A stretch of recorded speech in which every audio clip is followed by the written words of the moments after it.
Something is new. Yours. Okay, Julie, all yours. Right, so I'm going to give you an update. I'm expecting with 3 orders from a national perspective, convention perspective, and I'm going to race through the course of it because there's nothing really new here. It's just documented for those of you who want to know that later. And well, most of all, the last slides, which is around the regional work that's been done on. So, wait, next slide. Yep. So just a bit of a recap. We've got to do these water services delivery plans. The legislation for that was in its third reading, got through its third reading yesterday, so it should be enacted soon. They'll be for 10 years, with this year being year 1, the current year we're in.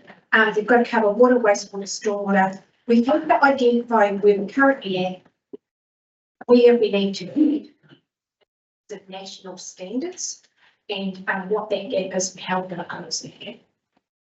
It's basically got to contain the information that's typically contained within it as a good asset management plan and the financial, the FIS.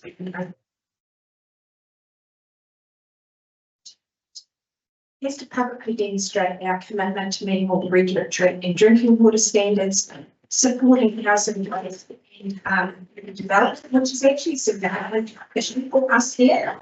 And it's got to show this thing around financial sustainability. Now, financial sustainability is not affordability, don't get that mixed up with affordability. It's around demonstrating that we are generating sufficient revenue to meet all the regulatory requirements plus those longer-term investment plans. Next slide, please. So it's a one-off. We submit it within 12 months of the bill being enacted, so probably 12 months from the end of August or September. So we have to ring fence the revenue from our 3 waters, which shouldn't be too difficult for us because we have separate rates for water and wastewater, but we need to have a separate rate for stormwater because it's coming out.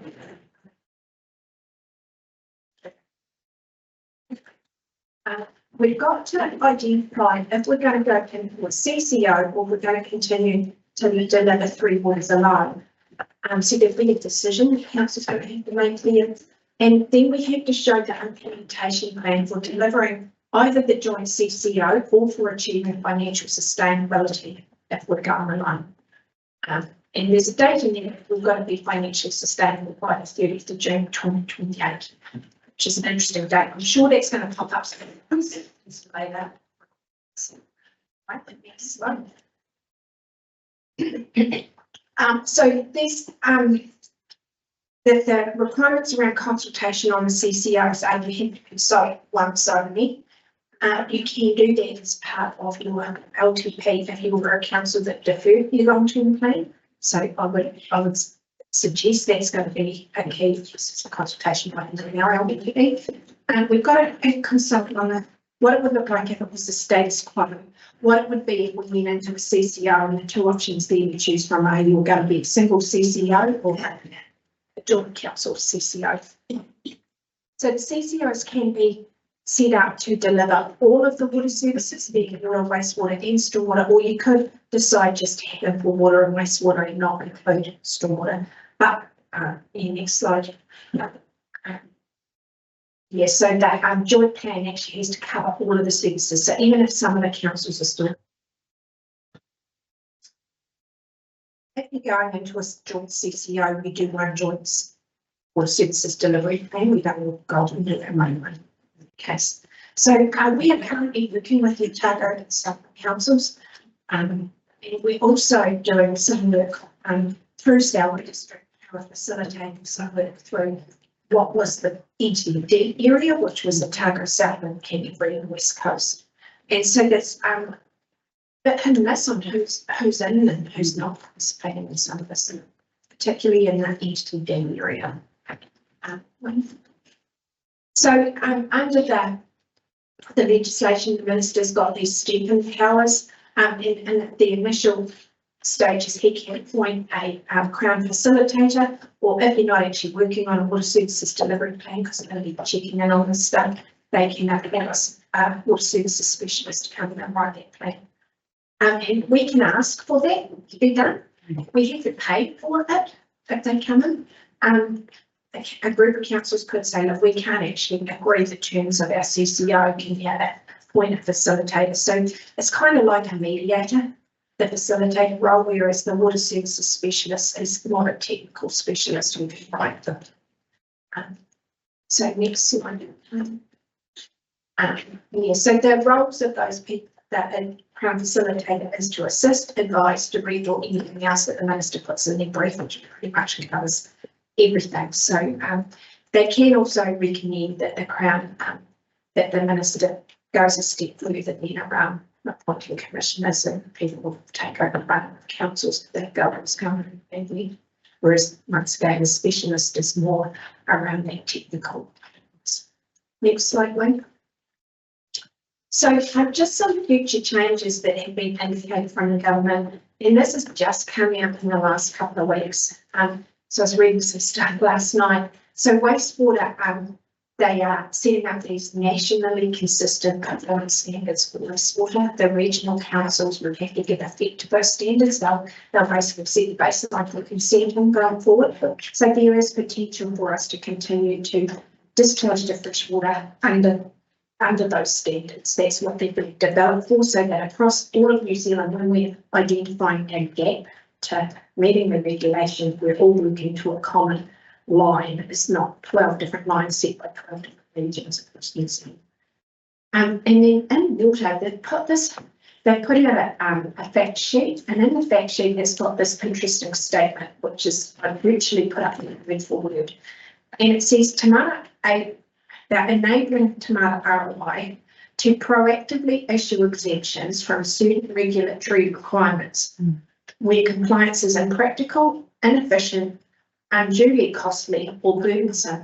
So in some respects, it's almost going back to the 2020 situation where you only had to be compliant where it was practicable to do so. So I'm sure they'll be a little bit more wary of that as an excuse, but it does open the crack for particularly those communities with less than 1,000 people. So for us, we've got 4 of them. We've got Petioora, Ranfurly, Omakura, Roxburgh, and most of the time actually Naseby. So the clock's ticking on us for protozoal treatment. Yeah. Yeah, so was that the end of next year for them? So they extended that out so that we've got till September next year to get. So what they wanted to see is that you've made a commitment in your funding plans to address this. So that's why they're until September. But this may come like the cavalry and rescue, isn't it? I think we won't be able to do nothing. You'll have to have a barrier, but you might not need to have multiple barriers. Or chlorine, as we've always had, being Yeah, I think you might get away with not chlorinating. no, and that's fine. So we could wind up with what we've got being enough. Oh no, I think they'll want a protozoa barrier, but it might just be you can't put in UV lamp. And then if you got 2 minutes, then you have water. Barriers. Yeah, that makes sense. And it might be acknowledging it at certain times where the turbidity is too high, you'll just put your community on a restricted water supply and you'll run off stored water for that period of time. Yeah. Yeah. Next. Yeah, logical. So that You look at Naseby now, that's exactly what's happening, doesn't it? yeah, it does. They're 90% now where we're on. So the Otago Southland work, so phase 1 is due to be completed by the end of August, and they are well advanced in this. So Morris and I were engaged to do some work identifying what the key issues and opportunities were for each council and across the Otago Southland region. So we now have received a draft report, but we're just going through that, making sure that information in it's correct, and there's some errors around some of the numbers that we just have. We expect that final to be presented next week. I think it might be. Yeah, final week to the mayoral forum. So they've also had to develop investment objectives and critical success factors and develop a long list of options. Yeah, once it's finalised and presented to the mayoral forum, we'll be able to share that. Yeah. Because all councils will be wanting to put that. So the brief from Morrison located from the Otago Southland group. Yeah. And they did the original work back in 2020 we engaged them in 2020, 2021, we got $175,000 from the DIA at that point to work on some of these collaboration. Could I ask, was part of the brief, we say key issues and opportunities for each council. However unlikely is a brief to establish a rough order estimate for a standalone CCO? Not yet, they haven't. So they started at the front end of the whole process. They've scanned across the networks, and what they've done is, you see the report, they've identified over the next 10 years, what's each council, what's their cost looking like, and then the next stage of the work is, okay, in line with the recent government announcements, how do we now start weaving that into a council standalone option? What would that look like? So on and so on. So my next few slides actually go into a bit more detail around this piece of work. Sorry, if I just finish asking, is it possible for us internally to establish a rough order cost for a CCO? Yeah, for a standalone CCO? Yeah. We'll probably, Morrison will help us out on that because we've not created a CCO before this council, and this is going to be a complicated one, even if it's a standalone one, and so we'll be able to pull that information. And it seems to me that's a key question that's got to be asked. Oh yeah, absolutely, because that is one of the options is as status quo option, or comparative option to consider. I'm just going to go through what some of the workers that they've done, so I might answer some of those questions. Dylan, show the next slide. So this is a very busy slide, and I don't expect you to read this, but you can have a look at it. So this is their investment objectives that they've come up with, and they're pretty logical, really. I don't think there's anything there that there's a lot of them. I would say. I think it probably was a feedback from some of the GMs that you probably don't need as many as them. Yeah, I think this is pretty standard. Next slide, So this is sort of the long list that they're looking at here. And so you'll see that they've got like a service scope, a service solution, hello, delivery, implementation, funding options. So the circles that I've added them on. It's not in the question. I put them where I from my understanding of the way things are here, where we potentially could be needing to look at. And so I would say as a minimum, this is being included. We need to be a decision around stormwater, but it wouldn't be the end of the world if stormwater wasn't it. In order to, what's going to become apparent is that the deep capacity is going to come an issue. And so in order to get the deep capacity of the 500%, you have to have services being delivered by CCO. So I don't really see how the shared service line of this kind of continuum is actually going to solve the problem for a number of the councils. A number of us are going to say at some point we're going to have no deep capacity. So we're going to be down that end. I think it's unlikely that we would be able to sustain a single council CCO very cost effectively. We're more likely to be in multiple council CCO. Look, it could be medium to short term. I think some councils will start to run out of debt capacity earlier, so you're likely to be at the 3, wanting to move around the 3-year mark, not the 7-year mark. And I think what I would say is, in all of this, just remember there's actually a workforce sitting behind this, and they've had 4 years of uncertainty already. So, people just go kind of groan when they think, oh my God, another 7 years of this carry on. Australia looks better all the time. And in terms of the funding options, clearly every council will have a different view on this depending on where you sit on the spectrum. So if you're a council that's going to be going up in cost because you're now being rationalised, it's like just transition, you're going to be saying, actually, I think it should be individual. And if we sit about the middle, I'll show some graphics, show you the use. Yeah, and the thing too is that that's all part of the picture. Yeah. It could be, it could be that the councils form a combined CCO, but your cost would just, you just pay for your district. There's no cross subsidisation. You might get to there in 5-10 years' time, but that might be a hurdle for some Yeah. councils. Yeah. So essentially just an administration body.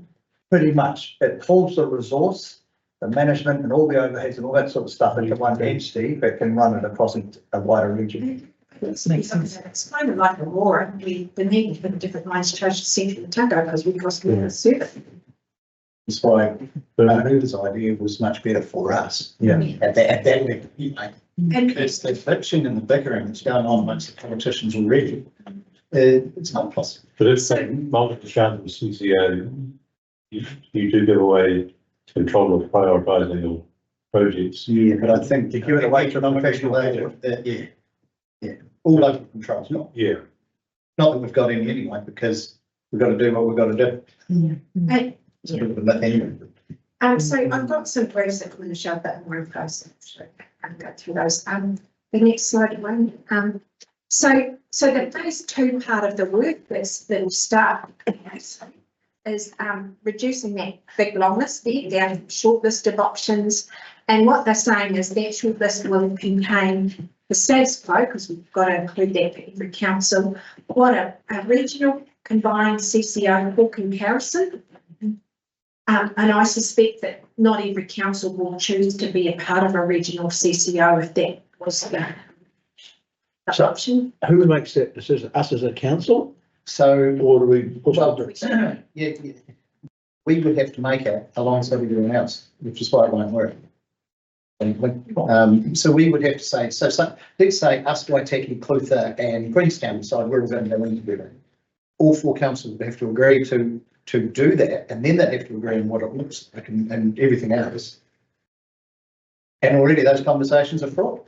Yeah. So it's, and I'm not going to hark back too much to what Nahuda did, but throwing someone together and saying stick it wasn't too bad. And the other thing was that they at least paid the costs of trying to do this. We're going to be wearing the costs of trying to build this plane all flying. I guess that's why I would say, an interesting, I saw an interview with the minister on Sunday where he was asked how many of these facilitators did he think he's going to need to have around the country, and quite it wasn't going to be very many. I suspect, strategically it might be that a group of councils say, look, let's get someone in here to try and facilitate this. It might be a dumb idea. But if it's an overarching structure, are you responsible for running your own system? Well, that overarching structure would run each council's system. You would not be responsible as a council for 3 waters if we created a regional water services entity. It's completely taken, other than you're a shareholder in the CCO. And you do a statement of corporate Letter of intent. And then every 3 years, a letter of intent would be written by the shareholders. It would be sent to the board. The board would interpret that and write back with their, So statement of. technically the board may say that you've got wastewater systems in place in Alexandria. And then you work and dilly up the costing to your ratepayer, who's your shareholder. But if you're an entity where everyone had a bigger problem, you'd be the last cab off the rank, it'd be the cheapest way for us not to let you follow along. That can only be 10 years. It's been stuff we have to work through. So that's a regularly. Stage 2 of Clyde, Yeah. because that's an everybody's priority. Yeah, but they say that's fine at the moment, you're not trying to hit another cab off But the rank for 15 if years. the cost fell on the ratepayer of that district, and the ratepayer saw it as a priority, then things, it comes down to how it's going to be funded. But then you're going back to one's now centralising resource of expertise to implement. But even the ratepayers of your council within a larger CCO say, yep, if you want that Alexander wants to go ahead, let it run Hoover or whoever. And then they say, come back and say, well, that's very nice, but we'll put that in the year 6 of our plans and we've got no resource for anything else. You lose control, and it's very hard to identify the savings of a. Very hard to identify the benefits. So that the myth of local control is totally exposed in what you just said. That's right. We're going to be paying another CEO, more directors. To get the maths to justify that extra We're layer still of talking bureaucracy. about professional board, two boards. Professional. Yeah, even if we created a single CCO to run for us, you would have to establish a professional board of directors who would run the business, and this council would be at arm's length. And this council would be. Arm's length. You would have no control over it, other than you Yeah, would I appoint. understand that, but there's not another governance committee above the professional board. No, they would report back to council. To the council. But, you know, if they control that We're entity. an independent entity reporting back to this council. Yes, we've got potentially less influence on these boards. It's the co-governance part of it, which I think is a nonsense anyway. But the similarities between this and what Labor did are stark.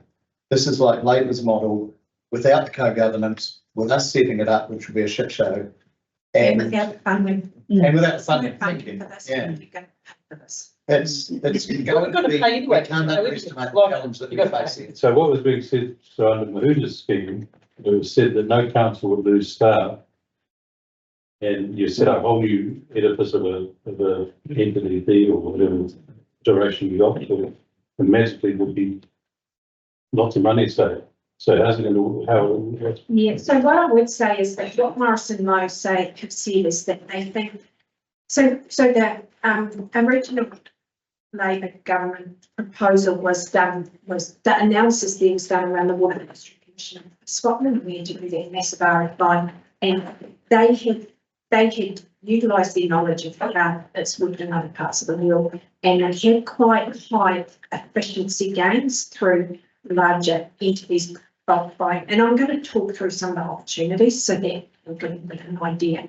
But Morrison and I think that they think they might have been a bit overstated, those efficiency gains. But what I would say with all of this modelling, the only thing that's guaranteed is it won't be 100% correct. Yes. Yeah, exactly. So it's modelling.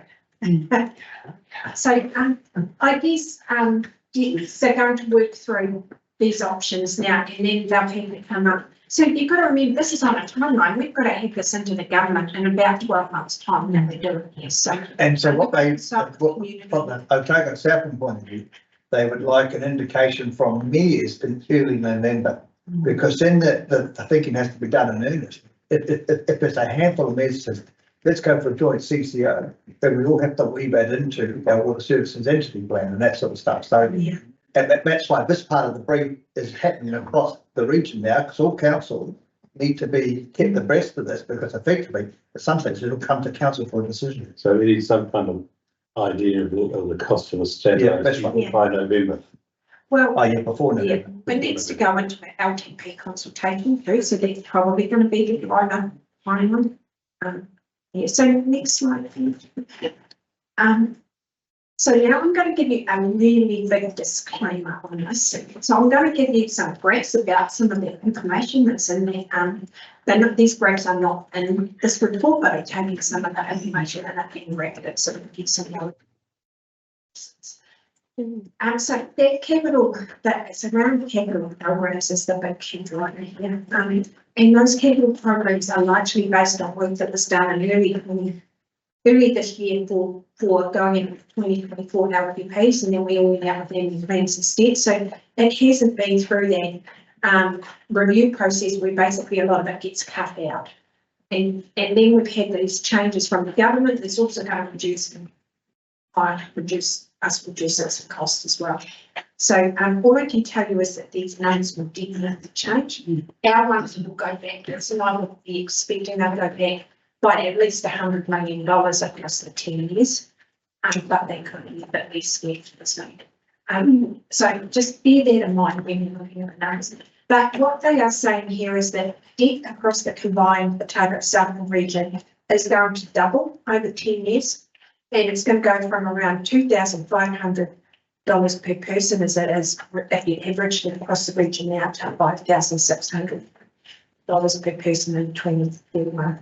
So if that is the case, and the work therefore gets done, that will be up to requirements of any water standard we've got, That would be the theory.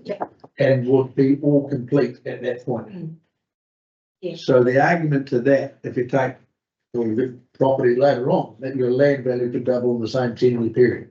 I don't know. Well, land growth has been astronomical through Central Otago in a 10-year period. So that $450, considering some will be like Sequentia, starting from a lower base. Well, they'll have more work to do than we have as a region, I guess I'm saying. So Because we'll be further down that track than most. I guess the thing, we all think, oh, we get the debt, then we can do all the work and everything will be fine. Servicing debt costs money and, just servicing and repaying debt's going to be $450. So that's including servicing. It is just service. It's just servicing. But not repaying principal. So Or over. So it says they're servicing and repaying And debt. I copied the words out of the report, but the report's a draft report, so. We want to clarify. It's getting fixed. And can I just check that 2,500, 5,600 per person? Are we sure that's per person and not per rate per unit? No, it's per person. Yeah. So, that what Morrison and I have said is that across Otago and Southland to deliver the programs currently standing, we would likely exceed that 500% to revenue ratio. And as it currently stands, we would be looking at around needing a 700% to achieve all the work requirements. But I'll give you a little bit. So rates are predicted to rise significantly across the region for three waters and in some places more than 160%. The significant variation within that though, and that's why I've done these graphs to show you that, and they're sort of looking, there's a weighted average there, on what the rates increase will be, if it was regional. This is for the water rates, obviously. Water and wastewater. So the water. So So that anyone listening online doesn't think it's the actual rate. wastewater. It's just, Storms. It might include stormwater. Stormwater tends to be a tiny little basis. So next slide, please. So the key issues that they've identified, because that was one of the outputs, is that there's vastly different growth profiles with QLBC and CLBC having rapid growth and the others remaining stable.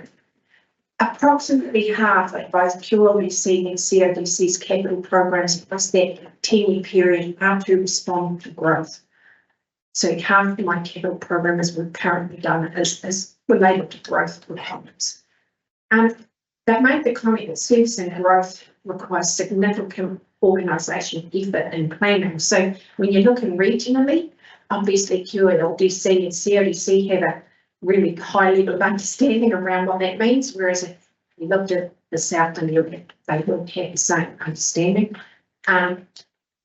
Some councils have many small communities and more treatment facilities and more pipes and lower density of connections, and that means they have a higher cost.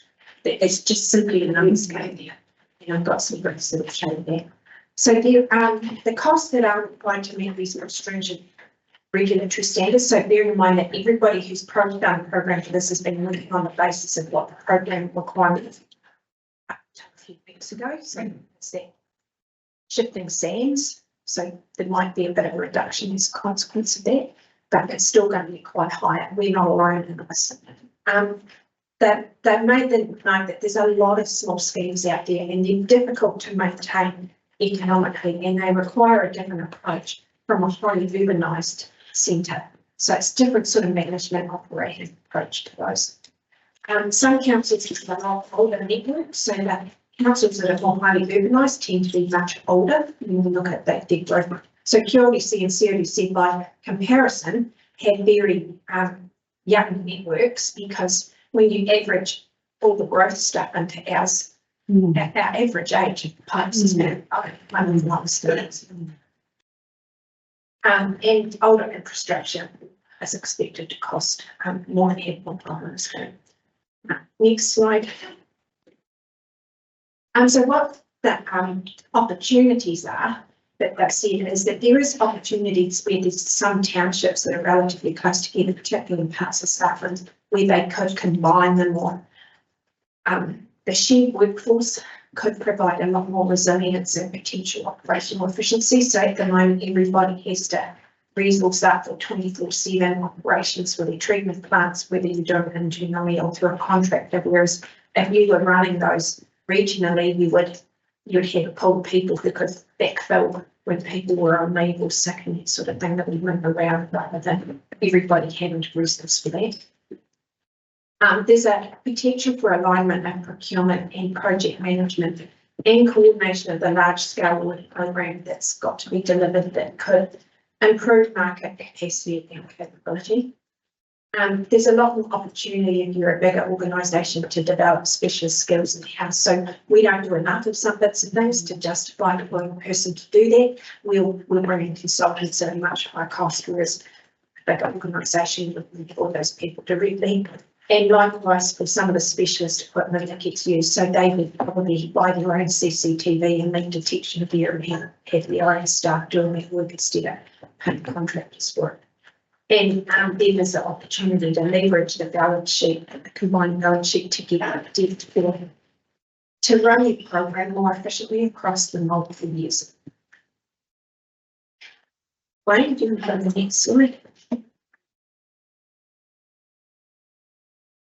So just to give you a bit of an outline here, this is the CapEx program, CapEx numbers that are in these presentations. So just to give you some context, you know, we're currently sitting at around the 430 million, 450 million, and that's what I presented to you back in January last year, and then we went to an annual plan, so we cut it back for one and moved it out. But look, I expect that will come down. That'll end up sitting between 200 million and 400. I would hope closer to the 200 end than the 400 end, but definitely we can get it down to around 300. That's just by making changes based on what the government's saying and those latest updates around wastewater discharges and water treatment. So that's a 10-year budget of 400 million. That was what it was when we came to make. How much are we spending now? 30. About 30 million. But it's all not funded from debt or is funded from debt. So we're probably around the 25 million a year. It is, you know, I had thought we would need to be able to deliver it, so we can't fund it, so. Yeah, so the question I've got is that if we can't fund it, we can only spend what we can fund. Yeah. Yeah. So we have to make, and therefore the insignificant stuff, because we can cover everything. But the big ticket items, the big towns, and therefore we don't go, we charge enough for development contribution because it should be funding the complete project.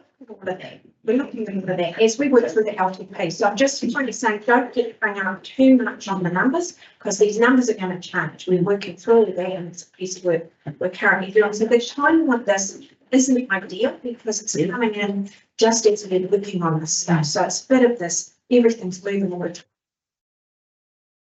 That comparative inflation, figures been shown for other councils. You don't have similar many. Yeah, fluid as ours. So I think Clutha have done an LTP Yeah. and Southland might be. So they've done an LTP, but they're having a bit more clarity. Yeah, but I can tell you now, Southland originally were way higher than us, so they've reined it back and they went through that LTP process too. But they seem very light for the size of their networks. Yeah, no, I've seen what their original numbers were, they're much higher. So I suspect you'll see Waitaki drop back a bit too as they go through the LTP process. So next slide. I just want you to bear in mind when I'm showing you these numbers. So the number of treatment plants, as you can see there, you know, Southland District Council has over 30 treatment sites. So that's a wastewater treatment and water treatment site. So, you know, the cost to manage a treatment site's not, as you know, it's a decent amount of money to operate it, to provide electricity to it, and then to upgrade it to the required standards. And then you can see by comparison, you know, Dunedin and Invercargill for much lower. And then likewise, the number of connections per kilometre, so that means for every kilometre of pipe, we have just about 28 connections per kilometre. DCC is more, actually Queenstown and Invercargill are probably the highest. So the lower you are in that connection, the more of cost impact that has on the network. Surprises me Gauze in that situation. It's a lot of things. Isn't got a large land area, it's quite dense population. Yeah. So we got the one, Well, two, Otago. But if they've got a few rural water supplies or something. They have their, they went up a bit like this. Yeah, and Waitaki has a few rural water supplies. Yeah. But isn't that graph? A realisation where we are. We're one of the biggest tanks of, and if you're gonna live in Cromwell Valley, and we're gonna live in Rangill Nation, that's your cost. Yeah, but I guess what I'm trying to present here is that this is not always about councils having done stuff or not having done stuff. Sometimes it's just about the geographics of where you live in New Zealand. It's gonna cost more. Yeah, totally. Yeah, if you look at Clutha, they went in with very, very small rural communities to supply farm, and drinking water tagged on. That's put them in a really obvious position. Yeah. 27 plants, 28 plants Yeah. for 18,500 people. Yeah, So what big, well, sorry, what big said about digitizing the card rates? Well, I mean, that's quite interesting because it is different in Otago Southland, that's all done. And so that would be, you know, if they fold into the water services essentially, that would be one of the discussions that would have to be determined. Yeah, interesting as well. But we've already had bigger players say under no circumstances will we be subsidised. So everything you see, is, I know it's just playing around with figures at the moment, but everything you see tells you that going into some kind of regional entity is going to be a disaster to the scouts.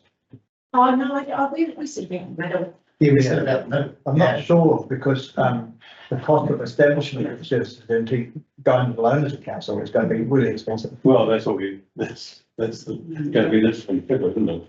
So, look, I think, you know, we sit about the middle here. If you look at the likes of Cleveland and Southland, they've got high numbers of treatment plants, low density of pipes, they're kind of on a hiding to nothing really.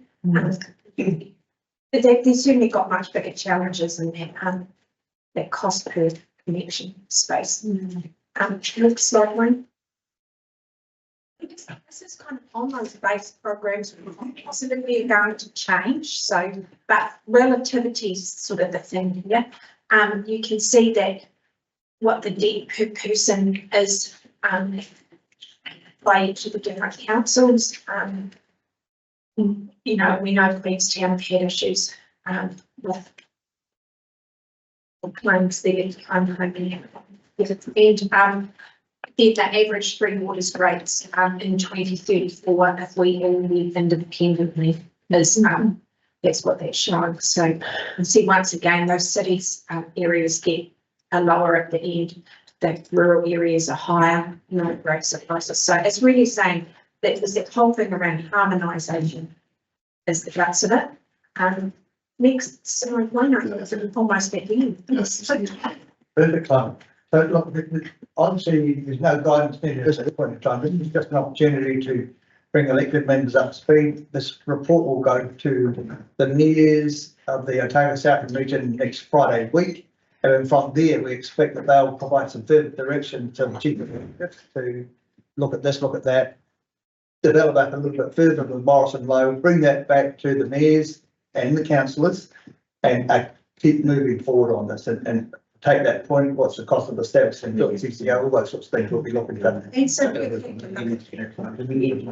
So when will we have another presentation? I'd